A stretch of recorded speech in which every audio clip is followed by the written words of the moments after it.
Morris POV. Good morning. Nakangiti na mukha ni Ninong ang unang bumungad sa akin. Inaantok pa sana ako pero nang tumingin ako sa orasan ay kailangan ko nang bumangon. Nandito ka pa? Tanong ko sa kanya. Of course baby. Ayaw mo ba nandito ako? Nakangiti na tanong niya sa akin. No, it's not like that. Hindi lang ako makapaniwala na nandito ka pa. Hindi ka pa ba papasok sa Capitol? Papasok ako kapag nasigurado ko na okay ka na. I'm fine, umalis ka na, baka malate ka. Sabi ko sa kanya kahit na ang totoo ay masakit talaga ang katawan ko at hindi ako okay. Kain na muna tayo ng breakfast, sabi niya sa akin. Safe ka ba dito? Safe ba tong ginagawa mo? Safe? Paano kung may makakita sa'yo dito?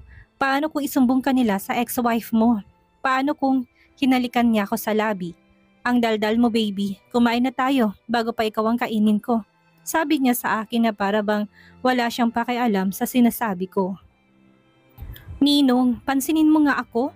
Pansinin mo naman ang sinasabi ko. Kasalanan na nga itong ginagawa natin tapos ganyan ka pa. Kaya ayaw ko umuwi sa bahay mo dahil nandun ang asawa mo eh. Sunod-sunod na bulalas ko. She's not my wife. Ex-wife na siya baby. Matagal na kaming tapos. Pagtatama niya sa sinabi ko. Whatever, basta wag mo na itong uulitin. Kasiraan mo ito, sabi ko sa kanya. Bakit ba ganyan ang mga iniisip mo? Hindi ako masisira. Baka nga matuwa pa sila kapag nakilala ka nila. Sa ganda mong yan, sabi niya sa akin. Binubola mo pa ako. Kumain na nga tayo dahil nagugutom na ako. Sabi ko sa kanya na may halong inis. Lalo ka talagang gumaganda kapag galit ka. Gutom na ako, sabi ko sa kanya. Okay baby. Hinalikan niya ako sa noo bago siya tumayo. Kinuha lang niya ang tray na may lamang pagkain. Sabay kaming kumain na dalawa. Habang kumakain kami ay nakatingin ako sa kanya. Eto na naman ako, marami na naman ang tumatakbo sa isipan ko. Iniisip ko na naman ang mga bagay na hindi pa naman nangyayari. Baby, mamaya mo na ako titigan, kumain ka na, sabi niya sa akin. Hindi naman kita tinititigan, napatingin lang, pagsisinungaling ko pa. Assuming pala ako. Sabi niya sa akin na tinalikan niya ako sa labi. Alam mo, panay halik ka na sa akin. Masarap kasi ang kumain na tayo, putol ko sa sasabihin niya. Parang nung mga nakaraan lang ay ang galing mong mag-akit sa akin. Ginawa ko lang yon para payagan mo ko, mataray na sabi ko sa kanya. I know, lalo na ngayon na alam ko na hindi ka naman talaga wild na. Hindi ako wild. Ano bang gusto mo na gawin ko? Uminit ang ulo ko sa kanya. That's not what I meant. Alam kong hindi ako kasing galing ng mga naging babae mo, sabi ko sa kanya. At tumayo na ako. Napapikit pa ako dahil may kumirot, pero sinikap ko pa rin na maglakad. Baby, don't compare yourself to them. Gagaling ka. So hindi nga ako magaling, napasigaw na talaga ako dahil namumuro na talaga siya. Parang hindi ko talaga matanggap na ganito ang naririnig ko mula sa kanya. Sige, hayaan mo ko ng mali. Magiging magaling din ako. Siguro time na para magpaturo ako kay James. Don't you dare. Walang ibang pwedeng humawak sa'yo kung hindi ako lang. Because you are mine. Only mine, Mori. Madamot ako at hindi kita kayang i-share sa iba. Bakit ayaw mo? Sabi mo hindi naman ako magaling. Hindi ako wild. Kaya bakit ka pa magtsatsaga sa akin? Naiinis na sabi ko sa kanya. Baby, wala akong sinasabing ganyan. Bahala ka nga. Nakakainis ka. Sabi ko sa kanya. Ako ang magtuturo sa'yo. Sa akin mo gawin ang mga gagawin mo sa ibang lalaki. Sabi pa niya sa akin. Huwag na, sapat na itong ginagawa natin. Sa iba na lang ako. Nagulat ako dahil bigla na lang niya akong binuhat papunta sa may banyo. Grabe talaga ang lalaking ito. Mukha siyang nagsiselo sa ikinikilos niya. You belong to me. Your body, everything to you belongs to me. Oo na, sa'yo na. Maliligo na ako dahil may pasok pa ako sa university. Sabi ko sa kanya. Susunduin kita mamaya. Sabi niya sa akin. Okay, sige na, lumabas ka na. Pagtataboy ko sa kanya. Papasok na ako sa work ko, ihahatid ka ng driver, sabi niya sa akin. Huwag na, kaya ko na sarili ko, sabi ko sa kanya. But, no more buts.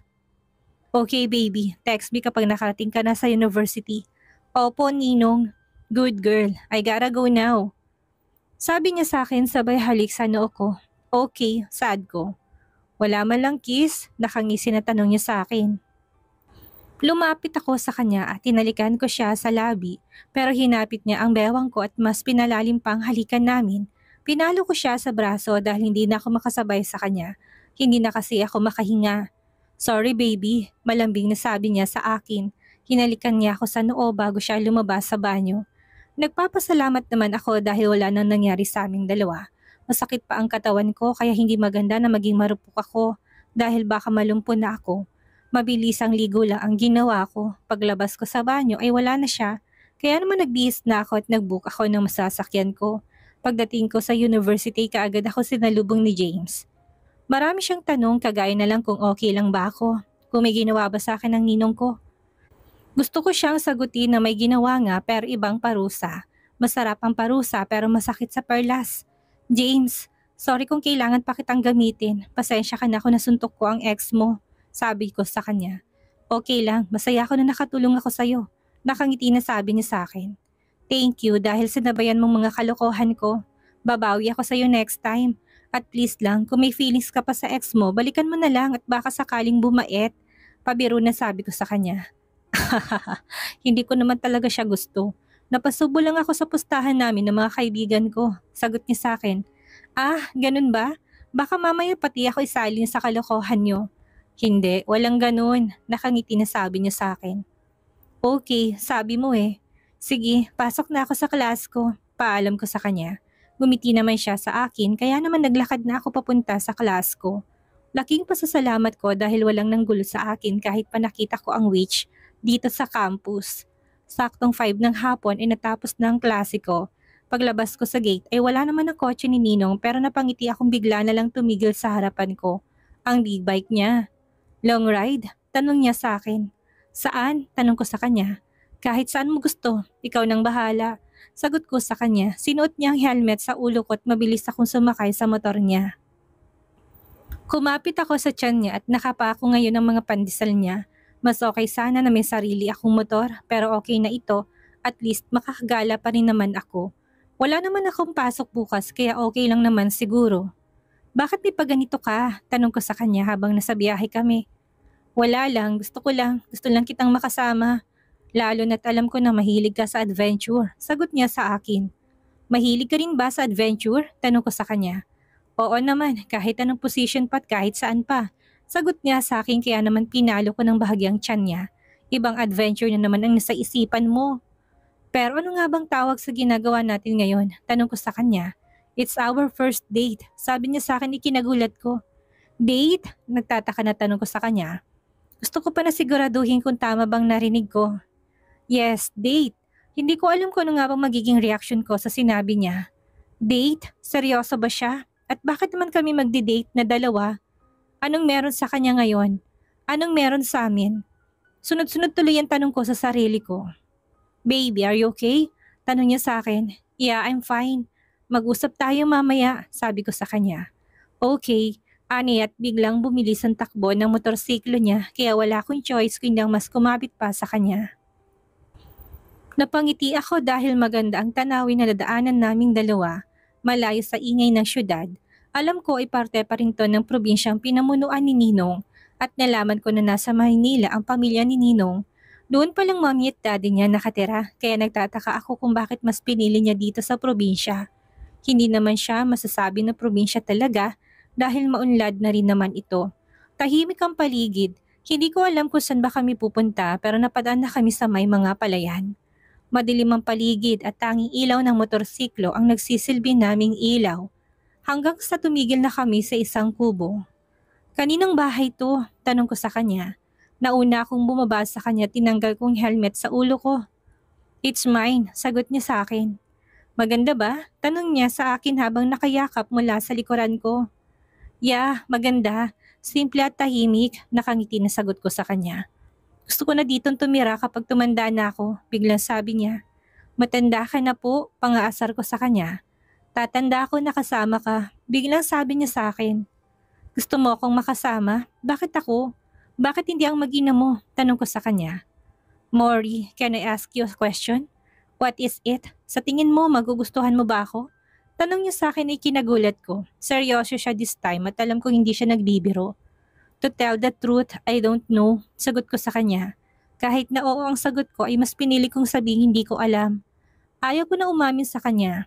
Para bigyan siya ng dahilan na paglaruan ako? Sa totoo lang ay nahihirapan na ako sa pagiging marupok ko. Hindi ko kayang pigilan ang sarili ko na bumigay sa kanya. Sa tuwing hinahalikan o hinahaplos niyang katawan ko, mas lalo akong napapalapit sa kanya. Pasok na tayo sa loob, sabi niya sa akin. Sige. Tipid na sambit ko, nauna siya at nakasunod lang ako sa kanya. Pagpasok namin sa loob ng munti niyang kubo, ay namangha ako. Ang ganda ng pagkakagawa sa loob nito. Mukha lang siyang simple sa labas pero hindi pala dahil nakatago dito sa loob ang tunay na ganda ng kubo niya. May binuksan siyang isang pinto at hindi ko inaasahan ng bubungad sa amin. Isang batis ang nakikita ko. May mga ilaw sa paligid na talaga namang bumagay sa buong paligid. Ang romantic, sa mga palabas ko lang to nakikita pero may ganito rin pala. Ang ganda, wala sa sarili na bulalas ko. You like it? Tanong niya sa akin. Oo naman, ang ganda. May ganito pala dito, nakangiti na sagot ko sa kanya. This place is my safe space. Palagi ka bang pumupunta dito? Oo, every time na may free time ako. You stay here, ihahanda ko lang ang dinner natin. Sagot niya sa akin. Tutulungan na kita, sabi ko sa kanya. No, alam ko na pagod ka sa school at sa biyahe. Mas pagod ka dahil ikaw ang nag-drive. Sige na ako na magluluto ng dinner natin, sabi ko sa kanya. Okay, fine. Tayong dalawa na lang. Pagpayag niya. I prepared all the ingredients. Siya naman ang nagpakulo ng mga patatas. We both agreed na steak na lang ang kakainin naming dalawa. At habang nasa tabi ko siya ay namangha ako sa mga kaya niyang gawin. Nagulat pa ako dahil bigla na lang niya pinatikman ang sauce. Shit, narinig ko siya na nagmura kaya naman natawa ako. Apektado na palang ninong ko kaya ganitong reaksyon niya. Pero dahil mapang-asar ako, hinawakan ko pang kamay niya at ginamit ulit ang daliri niya. Nilagyan ko ng sauce at tinikman ko ulit. Ang sarap, nakangiting sabi ko sa kanya. Kain na tayo. Sabi niya na halatang tinatago lang na para bang hindi siya apektado sa ginawa ko sa kanya. Okay po, sabi ko sa kanya. Magkaharap kaming dalawa habang kumakain. Hindi ko alam pero parang may kakaiba sa kanya. Ang seryoso lang niya habang kumakain kami. Hindi man lang niya ako kinakausap kaya feeling ko mapapanis ang laway ko. Ninong, may damit po ba ako na pwedeng suotin? Tanong ko sa kanya dahil bigla akong naalala na wala naman pala akong damit. You can use mine, yun na lang ang sagot niya. Tumayo na siya at naiwan na lang ako mag-isa dito sa mesa. Inubos ko naman ang pagkain ko pagkatapos ay naghugas ako ng mga hugasin. Nang matapos na ako ay pumasok ako sa silid niya. Malaki ang kama niya pero sakto lang sa 2 tao kapag si Ninong ang kasama mo. Naghanap ako ng damit na susuotin ko. Kumuha lang ako ng t-shirt niya, hinabad kong pantit bra ko. Bala ko kasing maglaba para may maisuot ako bukas. Paglabas ko ay naghanap ako ng sabon at may nakita naman ako. Dito na lang ako sa lababo naglaba. Nang matapos na ako ay pinuntahan ko siya. Kanina pa kasi siya hindi pumapasok dito sa loob. Naliligo pala siya sa batis. Ako naman ay umupo na lang at nakatingin ako sa kanya. Iniisip ko kung bakit ba siya tahimik. Nasaktan ko ba siya dahil ba ito sa sagot ko na hindi ko alam kung magugustuhan ko ba siya? Napansin na niya ako kaya lumangoy siya papunta sa akin. Gusto mo bang maligo? Hindi na, malamig ang tubig, sagot ko sa kanya. Okay, Ninong, galit ka ba sa akin? Hindi ko na kayang hindi magtanong. No, I'm not. Sagot niya sa akin, dahil ba to sa tanong mo kanina? Hindi siya sumagot sa akin at nakatingin lang siya sa malayo. Tungkol nga do, let's not talk about it. Sabi niya sa akin, alam ko na ayaw mo pag-usapan natin pero gusto ko nang malinaw ang lahat sa ating dalawa. Sabi ko sa kanya. Kapag ba pinag-usapan natin ay may magbabago ba? Alam ko na ayaw mo sa akin dahil sa edad ko. Dahil malaki ang agwat ng edad natin. Kung pwede lang tanong ko sa kanya. Kung pwede lang na magkasing edad tayo ay ginawa ko na. Sagot niya sa akin sa bibuntong hininga. But I like mature men. Ayaw ko sa kaedad ko. Sabi ko sa kanya. But you didn't like me. How sure you are na hindi kita gusto? Because you said it earlier. So dahil lang sa sinabi ko kanina? Pero sinabi ko lang naman na hindi ko alam at wala naman ako sinabi na hindi talaga kita magugustuhan. Nakailan ka na nga sa akin pero iniisip mo pa rin na hindi kita magugustuhan? Kung talagang gusto ko lang ng init sa kama, hindi ko na sana binigay sa yung sarili ko. Sana nakipagtalik na lang ako sa kung kanino ko gusto, nainis na sabi ko sa kanya. Tatayo na sana ako pero nagulat ako sa ginawa niya. What the heck, Ninong? Sigaw ko sa kanya dahil bigla na lang niya akong hinilat sumubsob siya sa akin. Gusto kong tumutol pero ibang nais ng katawan ko. Binabaliw niya ako sa mga ginagawa niya sa akin. Napahiga ako sa kahoy na sahig. He kissed my lips and I kissed him back. Sorry baby, I can't stop myself when it comes to you. Sabi niya sa akin, I like it. Parang ewan na sabi ko sa kanya. You like it? Nakangiti na tanong niya sa akin. Baby, just be with me. Alam kong hindi ako ideal man mo. Pero pwede ba kahit konti magustuhan mo naman ako? Sabi niya sa akin, bakit konti lang ang gusto mo? Nakanguso na tanong ko sa kanya. Kasi doon magsisimula ang pag-asa ko. Sagot niya sa akin, what if I tell you that I like you? Anong gagawin mo? Tanong ko sa kanya habang nakatingin ako ng diretso sa mga mata niya. I'll cherish you. Sagot niya sa akin. Pero paanong ex-wife mo, si Ashley? Paano ako? Sunod-sunod na tanong ko sa kanya. Ikaw at si Ashley ang mahalaga sa akin. And about my ex-wife, wala na kami. She's part my past, no. Pero sweet kayo. Doon ka natutulog sa bahay niya. Are you jealous? Nakangiti na tanong niya sa akin. Dapat ba akong matuwa? Lalo na doon ka natutulog at doon din siya natulog sa bahay mo. Magkatabi ba kayo sa kama? Anong ginawa niyo? Sunod-sunod na tanong ko sa kanya. I hear them chuckle at para bang tuwang-tuwa pa siya sa mga tanong ko. I'm happy baby. Akala ko hindi effective. Anong ibig mo sabihin? Nothing. Nakangiti na sabi niya sa akin. Matulog na tayo. Inaantok na ako. Sabi ko sa kanya hindi na ako nagtanong pa. I'm not sleepy. Can we? What? Let's make love tonight. Sabi niya sa akin. Make love? Yeah, from now on, hindi na lang to basta pagtatalik lang. I want to make love with you all night, Mori. Sagot niya sa akin. Gusto mo ba ako? I mean, gusto mo na ako? Yeah, I like you, Mori. Binabaliw mo ko lagi. Hindi ko na alam ang gagawin ko, baby. This is not just last. Iba na to. Sagot niya sa akin. Hinawakan ko mukha niya. I touch his face at tinitigan ko to. Ngayon ko lang napansin na hindi naman pala puro pagnanasang meron sa mga mata niya. Nilapit ko mukha ko at hinalikan ko siya sa labi. Smack lang at hindi naman malalim. I look straight into his eyes. I like you too, Arcus. Nakangiting sabi ko sa kanya. Really? Can you say it again? Kagatlabing tanong niya sa akin. Ayaw ko nang ulitin. Ayaw ko sabingi. Nakangiti na sabi ko sa kanya. I like you so much, baby. Mabilis niya ako hinalikan sa labi. Ako naman ay mabilis ring tumugon sa halik niya. Wala nang bawian nito. Like namin ang isa't isa. Niisip ko na wala naman sigurong masama. Susubukan naming dalawa. Age is just a number kaya okay lang naman siguro. You're mine tonight. Sabi niya sa akin. At ilang saglit pa ay masaya nilang pinagsaluhan ang init ng kanilang pagnanasa. Thank you baby. Malambing na sabi niya sa akin. Matulog na tayo. Pagod na ako. Sabi ko sa kanya. Okay po, matulog na tayo. Umalis siya sa ibabaw ko tumiga sa tabi ko. Yumakap ako sa matipuno niyang dibdib hanggang sa bumigat na ang talukap ng mga mata ko. Nagising ako sa sikat ng araw na tumatama sa mukha ko. I feel sore down there. Tumingin ako sa tabi ko at wala na si Ninong. Siguro'y maaga siyang bumangon. Pinilit kong tumayo para pumunta sa banyo at paglabas ko'y bumungad sa akin ng gwapong hat kong Ninong. Good morning baby, nakangiting bati niya sa akin. Good morning, nakangiti ring bati ko sa kanya. Mabilis niya ako hinapit at hinalikan sa labi. Yumakap naman ako sa kanya. Bumitiw kami sa isa't isa. Saan ka galing? Tanong ko sa kanya. Sa labas lang. For you. Nakangiti na inabot niya sa akin ng mga bulaklak. Ang ganda ng mga to, nakangiting sabi ko sa kanya. Kasing ganda mo, nakangiti na sabi niya, tinalikan ako sa noo. Thank you, hinalikan ko siya sa pisngi. May fresh milk akong dala, hindi na ako bata para uminom ng fresh milk. Iba na ang iniinom ko, pabiro na sabi ko sa kanya. Fresh milk is good for our bones. Ito bang sekreto mo kaya matibay pang mga tuhod mo? Natatawa na tanong ko sa kanya. You already knew the answer to your question, baby? Nakangiti na sagot niya sa akin. Opo. Mahirap palang hamunin ng mga hot daddy, natatawa na sabi ko sa kanya. Naman, don't underestimate us. Hindi mo alam ang kaya namin gawin lalo na pagdating sa kama. I like this kind of conversation. Masaya't hindi kami irritable sa isa't isa. Kinuha kong fresh milk at ininom ko to. Nang maubos ko isang baso, masasabi ko na nabusog na yata ako. Later ay mamamasyal tayo, sabi niya sa akin. Dito ba? Tanong ko sa kanya.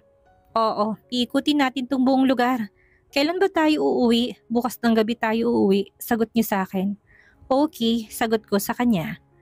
Napagkasunduan namin na sa batis na lang maligo. Ngayon na may araw ay kitang-kita ko kung gaano kalinis ang tubig.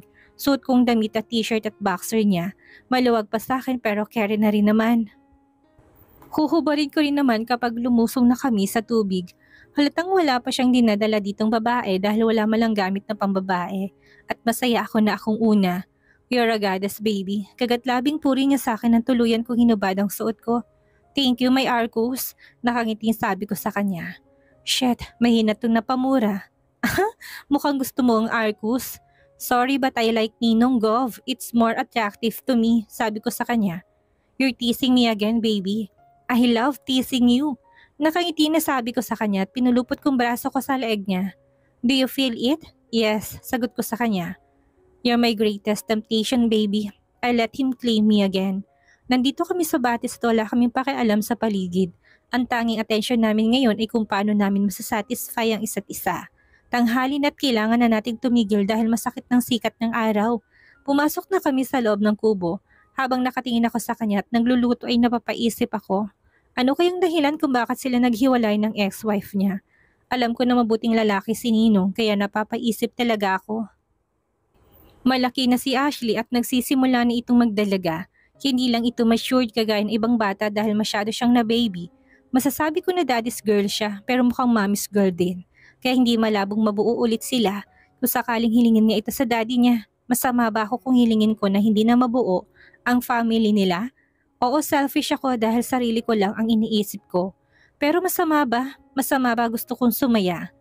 Mga tanong na tumatakbo sa isipan ko. Baby, ang lalim yata ng iniisip mo. Tanong niya sa akin. Wala to, kakain na ba tayo? Nakangiti na tanong ko sa kanya. Opo, nakatulala ka kasi sa akin kaya hindi mo ko naririnig. Ilang ulit kitang kinakausap pero hindi ka sumasagot. Sorry po, malambing na saad ko sa kanya. Akala ko nga in love ka na sa akin. Natatawang sabi niya. Tumawa na lang ako. Dahil hindi ko rin naman alam kung anong isasagot ko sa kanya. At isa pa, alam ko namang nagbibiro lang siya. Kumain na kaming dalawa. At natulog kaming dalawa ng mga 4 na oras. Nagising kami at nagpa siya ng mamasyal. Nais ko ring makita ang sunset. At tama siya, ang ganda ng lugar na to. Nakatayo kami dito sa mataas na bahagi ng mga taniman ng bulaklak. Nakayakap siya sa akin mula sa likuran at sabay namin pinagmamasdan ang sunset. Ang ganda, mahinang bulong ko. Oo, ang ganda at gusto ko na ikaw ang lagi kong kasama sa bawat paglubog ng araw. Bulong niya sa akin. Ako rin, gusto ko rin nakasama ka, sagot ko sa kanya. Pero bigla akong nanigas sa kinatatayuan ko nang may bigla siyang ibinulong sa akin.